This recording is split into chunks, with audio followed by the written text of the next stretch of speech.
But Coach Redman taught me about the game of life. Coach Redman taught me that the athletic part and what I could do on the field meant nothing if I didn't take care of business away from the field. Like, none of that meant nothing, and I remember it vividly. I was one of the top players in the state. This is football. It had nothing to do with basketball. My first love is football. If Coach would have stayed there, I would be standing here as a football player. So when Coach had another opportunity, I didn't even want to play football no more because that's the impact that he had on me. He wasn't a coach, he was a father to me. And what I knew is when I coach, I want to coach like Coach Redman. I want to coach where I knew he would be in me. If I screwed up, it didn't matter how good I was, it didn't matter how many interceptions I had the year before, it didn't matter. It truly didn't matter. You wouldn't play. You wouldn't play. And I mimic anything that I do to this day after Coach Redman. And I want to give a shout out to his wife, Miss Pam. Can you all give it up for Miss Pam? Because she's been the rock behind all of this. Because I remember with Coach after games, we would go to the portable after games, and Coach would allow us to come in and we would watch film after the game. It wasn't just a basketball coach, he was a father to me. And he was a mentor for me. And he was someone that told me when I did right or when I did wrong. I'm gonna give you this story real quick before I bring Coach up. We were going to play against Fern Creek. And at the time, I had, I think, about 13, 14 interceptions. And it was, I was great breaking state record, and I was kind of feeling myself a little bit. And so I decided on that Thursday, I wasn't going to go to practice. I remember it vividly. I wasn't going to go to practice. I'm cool. Coach is going to play me anyway because I'm Tim Barnett, number 2. So I hung out at the bookstore after practice, ran to catch my bus, got on it, went home, chilled, came back the next day, ready to play against Fern Creek, and Coach destroyed me. He let me completely have it. You're not on the team. I don't want you around here. That's not what we stand for. And if I'm gonna bring you back, I'm gonna do a vote with the team. Now, obviously, you know that vote was gonna mean I didn't get voted back on the team.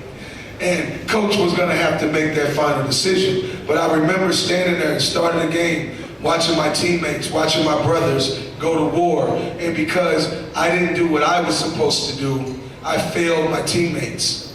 I failed them. And Coach, after a vote, gave me an opportunity to play in the second half, had me a couple picks. We went on, finished 10-2, one of the best seasons ever at Wagner High School. And I can't commend Coach enough. Coach has won 3 state championships. He's just recently been inducted to the Kentucky High School Hall of Fame.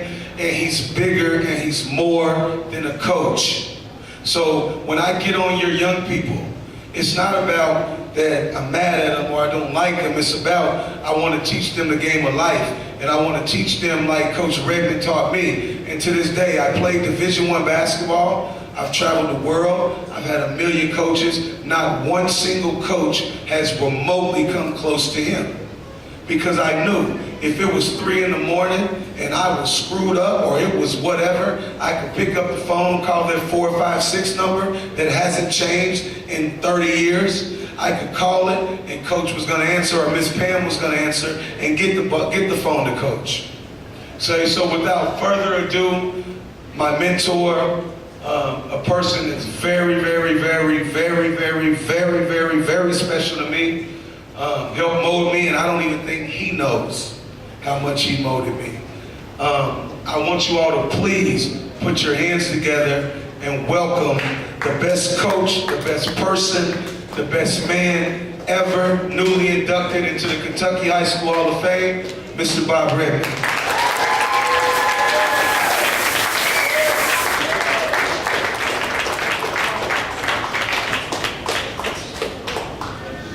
Thank you all very much. I know it's late. I promise you I'll be brief, but I'll be honest with you. The first time that smoke went off, I was looking for the side door. Now, I'm 70 years old. I know I'm fat. I can't get to the back very fast. I wanted to get out the side. I'll relax a little bit now. Like Tony a while ago, I want to thank the good Lord for me in a spot where I could deal with over 3,000 kids in a 35-year career. I got to be the luckiest guy in the world. I've got a wife here of 48 years. Why the hell she ever put up with me, I'll never know, but she did. I promised her. I played for a league or so and then coached 1 year with him at the University of Louisville as a graduate assistant. I promised her that, look, I want to try this. I think I might be able to do this. I like it.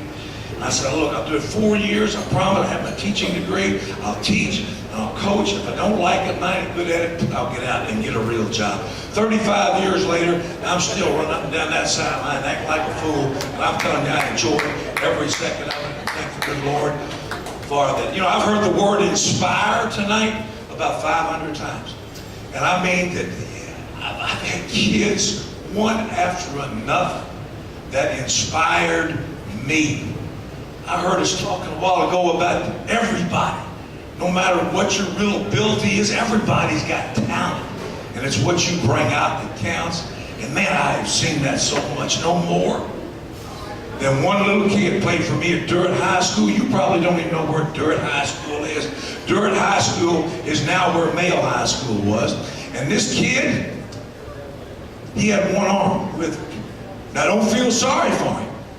Not at all. He didn't see it as a problem. He saw it as an asset. And I'm telling you, he could do more with that one withered arm than all of y'all out there could do with two. He was the toughest, one of the roughest kids I've ever been around. Could play baseball. He played basketball with that one good arm. He could do anything. I'll never forget this as long as I live. We're playing Fairdale. A pile up ends up right in front of me on the sideline.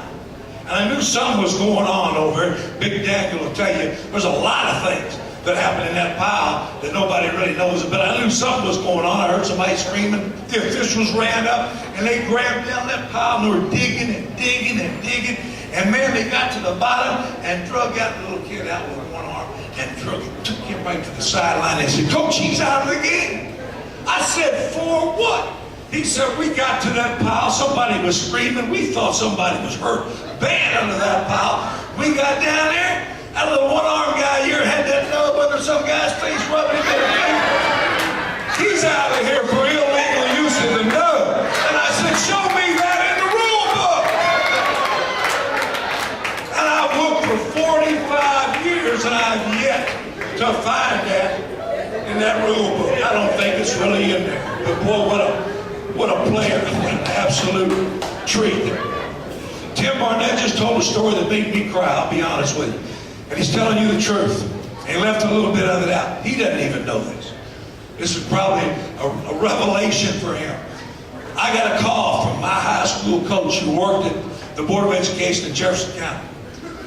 Tim was at another high school and had a little problem. My coach called me up. He said, listen, I got a kid here that's had some issues, looking for a place to go. Would you take a chance on him at Wagner High School? I said, you know, Coach Gray, you know that I will bring him over here. And I'm not going to lie to you. When Tim got there, he was a little independent, I guess to use the words lightly. He was a little bit difficult sometimes to deal with, kind of full of himself. But like he said, he missed the practice. And the other kids on that group, they called themselves the Dirty 30, and there wasn't but 28 of them. That's the truth. They all played both ways. They were the toughest bunch of kids, a lot of them, kids that were on the verge of maybe being in real trouble, trying to make a decision in their life. Do I go this way or do I live this life? Which way do I go? That's where they were. Tim was part of that group. I'll never forget it as long as I live. When he missed that practice, we got angry. We had to come to Jesus. Had a little meeting in there with players and kids and this and that. And be honest with you, we left him in that locker room. And we didn't know if Tim was going to come out, go home, call the police, call his life. Know what he was going to do. And I'll be honest with you, at that time, I didn't care. Deep down, I didn't. About mid-first quarter, I looked down to the fence, the entranceway to Wagner's Field, and here came Tim Tim Barnett walking out there, had kind of that funny look on his face, had his helmet about halfway buckled up, his shirt out, just walked up. And I went straight to him as fast as I could, ran out of the coach's box. And I got right in his face. I said, now listen, are you in or are you out? And he looked at me and he said, Coach, I'm in. Was he ever? He turned his life around that day, went on to lead Wagner High School to the best season, I guess, that we ever had there. Set a state record, 14 interceptions. And you can look it up, it might still stand. A couple of years ago I did. What a credit he was to Wagner High School and to himself. And I am so proud to see the man that he's become, what he has done with this group of individuals. And I'll be honest with you guys, and I'm going to leave you with this because I know it's late and everybody wants to go home, and I understand that, but I'm going to leave you with this. To you guys here, that word inspiration, that word aspire, here's what I'm going to tell you.